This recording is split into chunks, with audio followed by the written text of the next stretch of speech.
Assalamualaikum warahmatullahi wabarakatuh. Halo semuanya, perkenalkan nama saya Ahmad Wafa Amrullah, kelas 11-8, absen 2.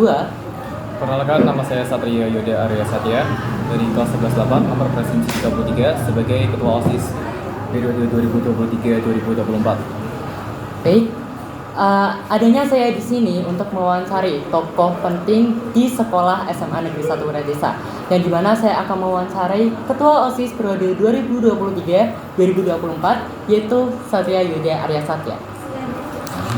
Oke, izin menanyai beberapa pertanyaan yang mungkinnya bisa dijawab oleh Satria ya. Yang pertama, apa tugas Anda sebagai Ketua OSIS SMA Negeri 1 Desa? Tugas saya sebagai Ketua OSIS adalah memimpin organisasi dengan baik dan bijaksana, kemudian mengkoordinasi kebijakan yang telah ditetapkan dan direncanakan dalam rapat pengurus, kemudian memimpin rapat pengurus, kemudian menetapkan dan melaksanakan program kerja OSIS dan mengkoordinasi seluruh program kerja OSIS yang ada. Oke, menurut saya jawabannya sudah dipahami, dan bolehkah saya untuk melanjutkan pertanyaan selanjutnya? Oke, silakan. Oke, untuk pertanyaan selanjutnya yaitu apa yang Anda lakukan untuk mewujudkan tujuan Anda tersebut?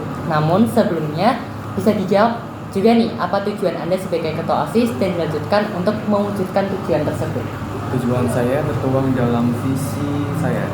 Visi saya yaitu menjadikan OSIS SMA Negeri 1 Desa sebagai wadah bagi siswa untuk menuangkan aspirasi, inspirasi, serta potensi bakat yang dimiliki, sehingga siswa dapat memiliki pribadi yang cerdas, berkarakter, dan berprestasi. Oke, untuk mewujudkannya itu seperti apa ya, Kak? Nah, tujuan saya dalam mewujudkan visi tersebut tertuang dalam misi saya. Misi saya yang pertama adalah mengembangkan dan melatih pola pikir kritis diiringi dengan kinerja yang berencana. Yang kedua adalah memaksimalkan kualitas matkul di sekolah sehingga diminati oleh para siswa dan terbentuk pribadi yang membentuk pribadi yang berprestasi. Misi saya yang ketiga adalah menempatkan dan mengkategorikan pengurus OSIS sesuai dengan potensi bakat yang dimiliki dan kapasitas yang dimiliki. Oke, baik, jawabannya bisa saya pahami. Untuk selanjutnya yaitu program kerja apa yang Anda buat dan apa tujuan program kerja tersebut? Oke, dalam program kerja saya memiliki 3 program kerja utama. Yang pertama adalah SWATREK. SWATREK ini bertujuan untuk menambah dana usaha OSIS di setiap kegiatan. Yang kedua adalah melaksanakan rapat antar organisasi yang ada di sekolah SMA Negeri 1 Desa dengan tujuan supaya seluruh organisasi dapat koordinir oleh OSIS dan juga dapat melatih kerjasama antar organisasi yang ada di SMA Negeri 1 Desa. Program kerja saya yang ketiga adalah membuat suatu pelatihan atau workshop yang bertujuan untuk mengembangkan potensi bakat siswa-siswi dalam bidang akademik maupun non-akademik. Oke, untuk latar belakang jadi Ketua OSIS itu bisa disebutkan nggak sih, Kak?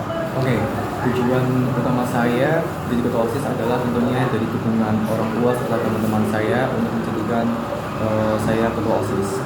Selain dukungan dari keluarga dan teman, saya juga ingin untuk melatih kepemimpinan saya di dalam organisasi. Tentunya dalam kepemimpinan ini saya bertujuan juga untuk pengalaman saya di masa depan nanti ketika saya memimpin orang-orang, dan pastinya dalam pengalaman pemimpin ini sangat berguna di masa depan nanti. Oke, berarti jawaban yang bisa saya simpulkan yaitu bisa menjadi pemimpin yang baik dalam memimpin sebuah organisasi, dan itu bisa menjadi sebagai contoh siswa-siswi SMA Negeri 1 Desa agar bisa menjadi pemimpin yang baik gitu. Oke, untuk selanjutnya yaitu pengalaman di organisasi OSIS SMA nih, Kak. Oke, pengalaman saya di kelas 10, saya juga sudah tergabung dalam OSIS SMA Negeri 1 Desa atau OSIS Patimura. Yang pertama, saya bergabung dalam sirkuit 2, yaitu sirkuit Budi Pekerti Luhur dan Anggaran Mulia. Dalam sirkuit 2 sendiri, saya melaksanakan kegiatan dalam bidang sosialisasi kepada masyarakat di dalam sekolah maupun di luar sekolah. Kemudian dalam satu periode tersebut, saya juga menjadi bendahara 2, yaitu sebagai pembantu bendahara 2, yaitu dalam bidang keuangan di organisasi OSIS SMA Negeri 1 Desa ini. Jadi saya memiliki pengalaman dalam mengelola keuangan dalam kegiatan maupun di luar kegiatan seperti kas, OSIS dan lainnya. Oke, baik. Bagaimana sih perasaan Anda sudah menjadi ketua OSIS nih? Dan tentunya pesan saya yang pertama adalah bersyukur dan bangga. Bersyukur karena saya dipilih oleh teman-teman, Bapak Ibu guru dan seluruh warga sekolah dan mengamanatkan saya sebagai ketua OSIS dan memberikan saya amanat untuk selalu memimpin organisasi OSIS ini dan menjalankan program kerja selanjutnya. Kemudian perasaan yang kedua adalah bangga, tentunya bangga dengan pengalaman yang saya lalui selama ini di organisasi OSIS SMA Wira Desa, dan usaha saya dalam menjadi ketua OSIS juga lumayan sebenarnya. Berapa banyak usaha-usaha yang saya lalui dan alhamdulillah saya diamanatkan dan saya terpilih menjadi ketua OSIS periode 2023 dan 2024. Oke, berarti ada dua jawaban yang bisa disimpulkan, yaitu bersyukur dan juga bangga atas apresiasi yang sudah menjadi ketua OSIS. Nah, untuk pertanyaan selanjutnya itu agak menjorok lagi. Bagaimana cara Satria membagi waktu dalam berorganisasi dan juga bersekolah? Tentunya dalam niat awal saya adalah bersekolah, dan organisasi itu adalah suatu yang saya pengalaman saya saja dalam sekedar untuk mencari pengalaman organisasi di sekolah. Kemudian cara saya membagi waktu adalah yang pastinya saya sebagai ketua OSIS yang pastinya mengurusi berbagai macam event atau kegiatan, dan tentu saya meninggalkan banyak pelajaran. Tetapi saya juga memiliki teman-teman yang baik dan saya memiliki hubungan yang baik dengan teman-teman, dan saya ketika malam itu saya sempatkan untuk belajar. Jadi setelah saya selesai kegiatan, saya sempatkan untuk belajar dan kemudian saya mencatat materi-materi yang telah dipelajari tadi dan mengerjakan tugas-tugas yang ada. Jadi saya memanfaatkan waktu setelah saya selesai kegiatan dan waktu malam hari. Oke, berarti sebagai ketua OSIS juga mempunyai kesibukan yang sangat berat ya Kak. Yang pertama itu dalam membagi tugas berorganisasi seperti membuat planning dan juga pelaksanaannya itu seperti apa.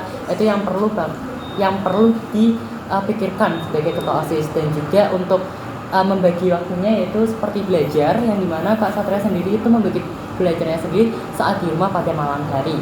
Sebisa mungkin jika ada waktu juga ya Kak. Terus untuk pertanyaan terakhir nih Kak. Pendapat Satria tentang tata tertib dan bagaimana supaya siswa-siswi bisa menaati tata tertib sekolah. Ya, tata tertib itu sebenarnya kita harus tahu terlebih dahulu apa sih tujuan tata tertib yang ada di sekolah.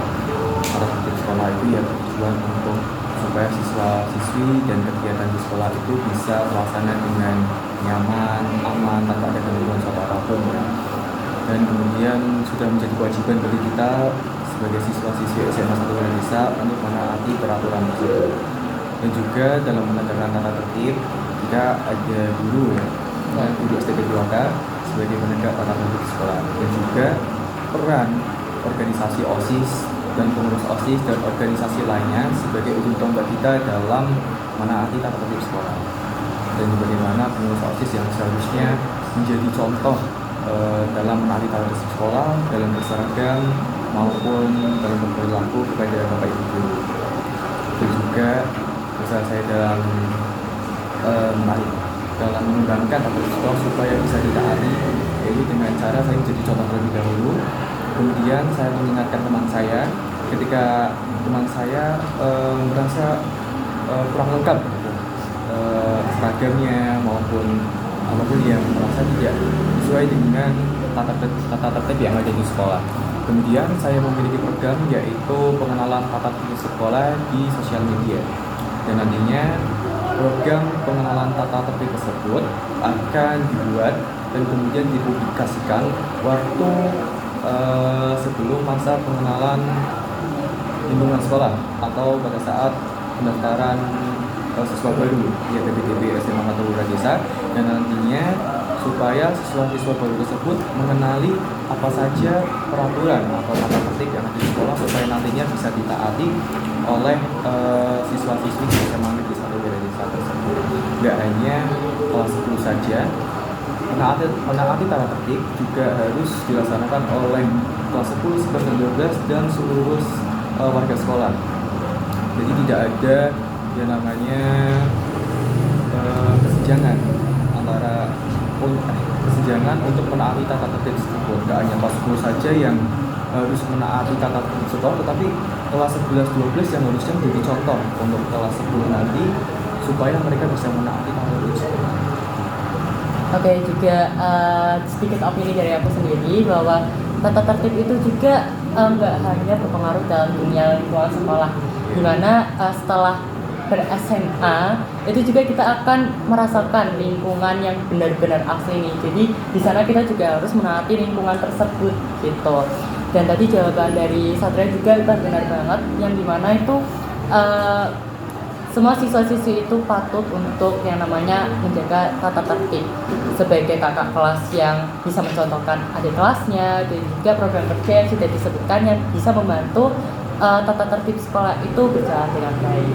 Oke, sekian pertanyaannya, dan juga terima kasih banyak sudah meluangkan waktu untuk wawancara. Terima kasih juga sudah menanyakan apa yang selama ini saya kerjakan, dan mungkin dalam pembuatan video ini teman-teman semua bisa lebih tahu apa sih itu OSIS dan apa sih tugas bagi ketua OSIS.